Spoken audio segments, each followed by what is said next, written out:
गुरुजी, अब आगे आने वाली पीढ़ी के लिए आप क्या संदेश देना चाहेंगे? मैं क्या संदेश दूँ? आपका तो बहुत बड़ा, जो शब्द आप कहेंगे संदेश है वो। नहीं वो तो होगा, लेकिन आप जैसे वक्ता के सामने गुरुजी, वक्ता मैं नहीं हूँ, मैं तो आपने बनाया हूँ। नहीं, वक्ता तो आप थे। नहीं नहीं, आप बने हैं, सेल्फ मेड हैं, आप बने हैं। नहीं गुरुजी, आपके बिना नहीं बने। एक- आपने जो शब्द कह दिया वो पत्थर की लकीर बेटा, बन गए। बेटा यहाँ आ जाओ, आ जाओ। ये हमारा बेटा है जी। जी जी। ये नीरज का लड़का है। ये हाँ अच्छा। टीटू का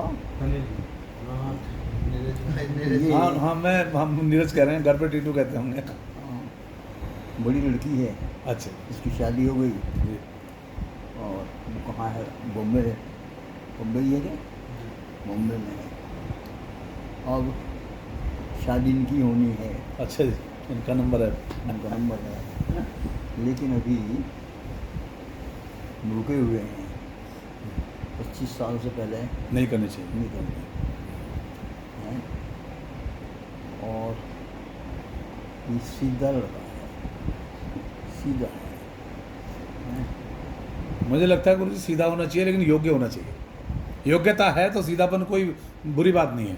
हाँ नहीं, वो तो मैं समझता हूँ शायद दोनों चीज़ें साइड बाय चलती हाँ, हैं। एक साथ चलती है, एक साथ। लेकिन यदि कोई व्यक्ति हैंडल ना कर पाए तो ये प्रतिद्वंदी बन जाती है।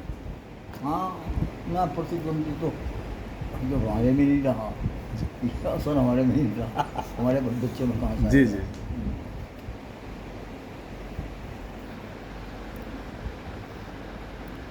इन्होंने तो 5, 10, 12, 15 साल हो गए होंगे इनको। ज़्यादा हो गया, वो तो बहुत ही चल रहा। जयवीर जी चला रहे हैं कुटी वाले को। हैं? जयवीर जी। जी। हाँ जी, उनसे ही नंबर लिया था मैंने आपका। अच्छा अच्छा। तो उन्होंने, उन पे आपका नंबर नहीं था, नीरज का था। हाँ, फिर उन्होंने रवि बाबू से लेके दिया मुझे अच्छा। नंबर आपका, तब मैंने आपसे बात की थी। रवि बाबू हमारे हैं अभी। जी जी हाँ, बहुत अच्छे, जी। बहुत बढ़िया लोगों से पाला पड़ा हमारा। नहीं गुरुजी, आपके रहते हुए तो वो स्कूल का नंबर उत्तर प्रदेश में पड़ता था। हम बड़े सौभाग्यशाली हैं। गुरुजी जब तक रहे, अब तो कुछ भी नाम है ना। गुरुजी का कोई सानी नहीं रहा। अब मतलब आज मैं कह सकता हूँ जो गुरुजी, अब उनके आशीर्वाद से मैं भी सीनियर हो गया हूँ काफ़ी, लेकिन गुरुजी के सामने नहीं। पर गुरुजी का सानी कोई नहीं था। गुरुजी जो है उत्तर प्रदेश लेवल के वक्ता थे।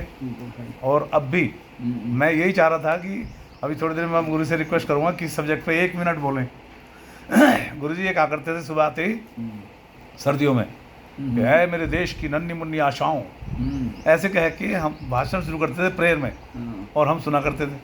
अच्छा। कहते थे तुम ब्रश नहीं कर सकते तो गन्ने चूस के आया करो सुबह, दांत साफ हो जाएंगे। ऐसे कहते थे। सुस्ती बातें ठीक है। तो ये, तो गुरुजी वो बातें हमारे याद है एक सब। हिसाब से मतलब सब साफ ही कर देता है। हाँ जी। और तो जब खड़े होते थे गुरुजी, तो गुरुजी के बिल्कुल सीना एकदम सपाट होता था। तो गुरुजी कहते थे कि ऐसे रहा करो सीधे। और सर्दियों में अचकन पहन के आते थे साइकिल पे, खतौली से 7 किलोमीटर, लेकिन जूतों में कहीं दाग नहीं होता था, लेस बिल्कुल मिलिट्री की तरह बंधे होते थे, पॉलिश होते थे, कपड़े एकदम प्रेस किए हुए, साइकिल से आने के बावजूद। और जब गुरुजी आते थे राउंड पे, तो ऐसा लगता था कि चिड़ियाओं ने चहकना बंद कर दिया है।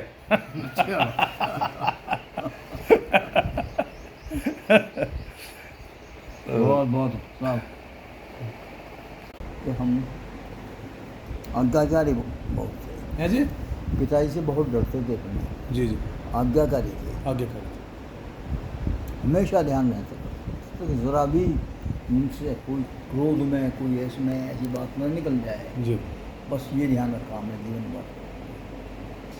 और उसी के अनुसार हम आगे बढ़ें।